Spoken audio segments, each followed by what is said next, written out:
জিলাৰ ছাত্ৰ ছাত্ৰীসকলক স্কুটি দিলোঁ, চাইকেল বিলালোঁ আৰু আনন্দৰাম বৰুৱা বঁটা প্ৰদান কৰিলোঁ। অত্যন্ত সুখী হৈছোঁ আৰু ছাত্ৰ ছাত্ৰীসকলক অনুৰোধ কৰিছোঁ তেখেতলোকে যাতে ভালদৰে পঢ়ে আৰু তেখেতলোকে যাতে ভালদৰে পঢ়ি সমাজ গঠনত নিৰ্ণায়ক ভূমিকা ল'ব পাৰে আৰু ঘৰখনৰ দায়িত্ব ল'ব পাৰে, নিজৰ জীৱনটো যাতে ভালকৈ কৰিব পাৰে তাৰ কাৰণে অনুৰোধ কৰিছোঁ।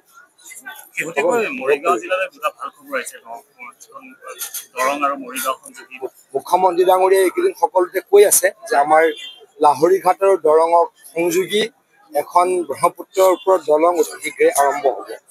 আৰু মুখ্যমন্ত্ৰী ডাঙৰীয়াই কৈছে যে অসমৰ প্ৰত্যেকখন জিলাক 2খন জিলাক সংযোগী এখন ব্ৰহ্মপুত্ৰৰ ওপৰত দলং হ'ব। প্ৰায় 60% হৈ গৈছে। আমাৰ এখন শদিয়াত হৈছে, এখন ডিব্ৰুগড় আৰু বিশ্বনাথক সংযোগী হ'ল, এতিয়া এখন যোৰহাট আৰু মাজুলীক সংযোগ কৰি দলং বনি আছে। আমাৰ কলীয়া ভোমোৰাৰ ওপৰত 2খন দলং আছে, নগাঁও আৰু শোণিতপুৰক সংযোগ কৰি। আমাৰ এইখন হ'লে মাজৰখন হৈ যাব আৰু গুৱাহাটীততো কামবিলাক চলি আছে, ল'ৰা আছামত 2-3খন দলঙৰ কাম চলি আছে। এই কথাটো যদি হৈ যায় অসমৰ অৰ্থনীতিত ই ব্যাপক প্ৰভাৱ পেলাব বুলি মই অনুভৱ কৰোঁ। চাওক, মৰিগাঁও জিলাত আপোনালোকে মোক ধন্যবাদ দিব লাগে। মই মৰিগাঁৱৰে ব্যক্তি। মৰিগাঁও জিলাত যোৱাবাৰ বানপানী ক'ত হৈছে নেকি? ক'তো হোৱা নাই। গৰাখহনীয়াৰ কাৰণে যোৱা পৰহি মই টিভিত দেখিছোঁ লাহৰীঘাটৰ টেঙাখাটৰ মানুহে মুখ্যমন্ত্ৰী ডাঙৰীয়াক আশীৰ্বাদ কৰিছে যে তেখেতলোকৰ শ বছৰ ধৰি নোহোৱা কাম এতিয়া কাম আৰম্ভ হ'ল। এইখিনি কাম কৰিছোঁ মৰিগাঁও জিলাৰ এজন ব্যক্তি হিচাপে। অকল মৰিগাঁৱতে নহয়, ধেমাজিৰ বানপানী নাইকিয়া কৰিছোঁ, প্ৰায় বানপানী নাইকিয়া কৰিছোঁ, মাজুলীত অপাৰেশ্যন নাইকিয়া কৰিছোঁ, আমাৰ নলবাৰীত নাইকিয়া কৰিছোঁ, আমি গোৱালপাৰাত এইবাৰৰ পৰা যথেষ্ট কাম আৰম্ভ কৰিছোঁ।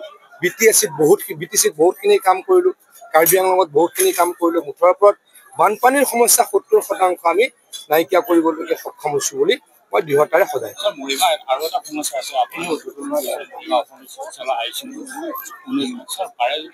সমস্যা হৈছে ICU বিলাকৰ সমস্যাটো মই আপোনালোকৰ আগত যদি কওঁ, আমাৰ মেন পাৱাৰৰ সমস্যা।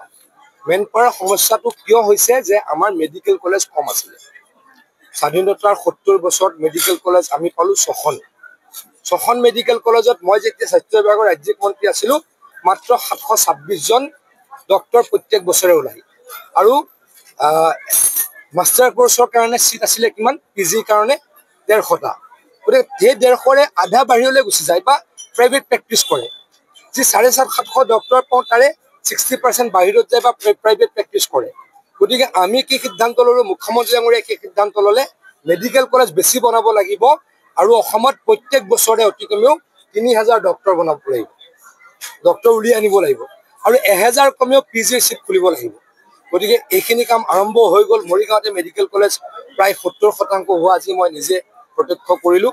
নগাঁৱত মেডিকেল কলেজ হ'ল, গোলাঘাটত মেডিকেল কলেজ বনি আছে, লখিমপুৰত হ'ল, বিশ্বনাথত বনি আছে, ধেমাজিত বনি আছে, গোৱালপাৰাত বনি আছে, কৰিমগঞ্জত বনি আছে, নলবাৰীত শেষ হ'ল, কোকৰাঝাৰ শেষ হ'ল, ধুবুৰীত শেষ হ'ল। মুঠৰ ওপৰত সকলোতে মেডিকেল কলেজসমূহ হৈছে। এই মেডিকেল কলেজসমূহ সম্পূৰ্ণ হৈ গ'লে ডক্তৰৰ সমস্যা নাইকিয়া হ'ব আৰু ICUটো আমি কি পাম, স্পেচিয়েলিষ্ট ডেফিনেটলি পাম। যিকোনো খবৰৰ বাবে যোগাযোগ কৰক 7099017330 লগতে 7099017110 নম্বৰত।